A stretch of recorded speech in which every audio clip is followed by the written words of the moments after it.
Now, where's Colleen? Is she still here, or did she leave? Oh, she left. Oh, she had to, well, let me tell you, last night at dinner, I asked Colleen whether I could ask her a personal question. And she said, well, you can ask, but I'm not sure I'll answer it. And I said, well, Colleen, let me be very frank and ask you, do you ever brush your teeth? And she said, just about every day. And I said, well, that's very commendable. I said, do you ever use toothpaste? And she said, I do, almost every time. And I said, that's great. I said, do you ever have trouble getting the toothpaste out of the tube? And she said, no, I am exceptionally adept at that. And I said, how about getting the toothpaste back into the tube if too much comes out? He said, you know, Jonathan, I've tried and tried, and I just can't do it. Now, it's the same thing with a trust. It's as easy as getting assets out of a trust, if you need to, as getting the paste out of the toothpaste tube. But it's just as hard as a general matter to get it back into the efficiency and protective nature of the trust as getting the toothpaste back into the tube. So you want to get it in trust, and normally you want it to be a grantor trust for a variety of reasons, including the fact that now the income and growth in that trust is going to compound tax-free. The problem with this is who can afford to give away $5 million? And even if you could afford to, maybe you don't want to for a variety of reasons. So let's see, what can we do if we're willing to consider using the $5 million exemption? One thing, anybody here sell life insurance? Okay, you don't have to be embarrassed, by the way, really. But I don't know whether you ever saw Woody Allen's movie, Love and Death. It's a great movie. And at the end of the movie, Woody Allen is being taken away by the Grim Reaper. And this is during the time of the 1812 War.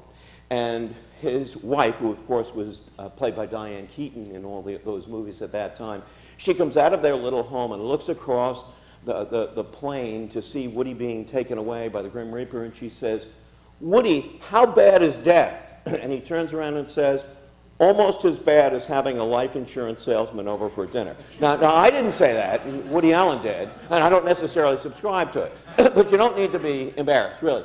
Now, but here's the deal.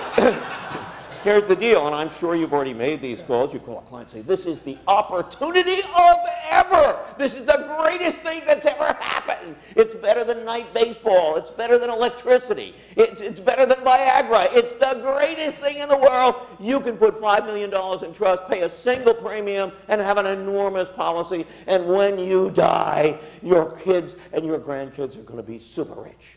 Now, have you made that call yet? He has made that call. I don't even have to ask, because I've gotten many calls of people urging me to do that. One of the problems that you face with that is you've got to kind of transfer cash, because the insurance companies, in effect, won't take stocks and bonds, so you'll have to convert everything to cash. And that may be a great thing to do. The other one is to fund a trust with a home. Now, I had clients who had very, very, very valuable homes. Diana has a client in Jupiter Island who has a home that's worth about $15 million. He couldn't do a Cupid because the value of the remainder was always going to be more than $1 million, and even if his wife would gift split with him, it was going to be more than $2 million.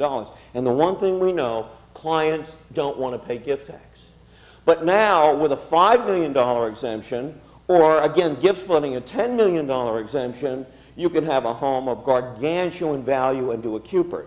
Now, Cupids right now are probably not that great for some people because interest rates are low.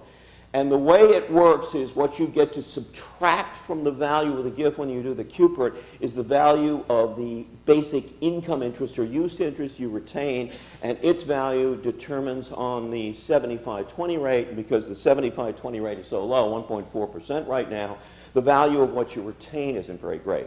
However, as Diana has pointed out in an article that she did, if you're over the age of about 65, it doesn't matter. And the reason is when you create a Cupid, you retain the right to use the house as your home for a period of years. What other right do you retain? A reversion, a contingent reversion, which is part of the remainder. And when you add that, and the value of the remainder has gone up because the value of the interest you pretend has gone down, but now a big piece of that remainder, the contingent reversion, also gets added back to what the grantor has retained.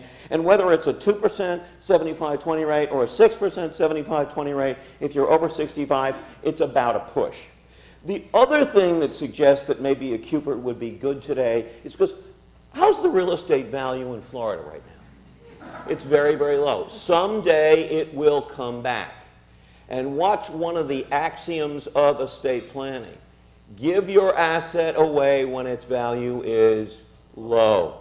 So this may be something serious to consider for some clients. And by the way, I developed something called a split purchase trust, where you can retain an income interest and not have to worry about estate tax inclusion.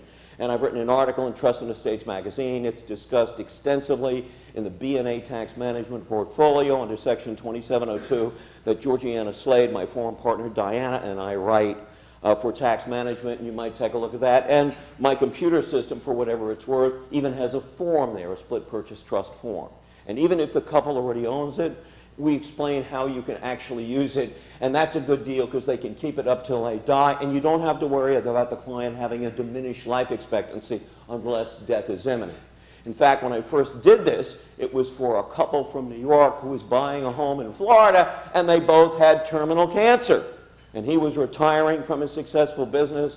Doctors said you've got 3 or 4 years each, and indeed, he lived for 4, she lived with 5. IRS never attempted to bring the house in because all they had purchased were successive life estates, and a generation-skipping exempt trust had purchased the remainder. You can't leverage your GST exemption with a Cupid, but you can with a split purchase trust. So I think it's worth a look.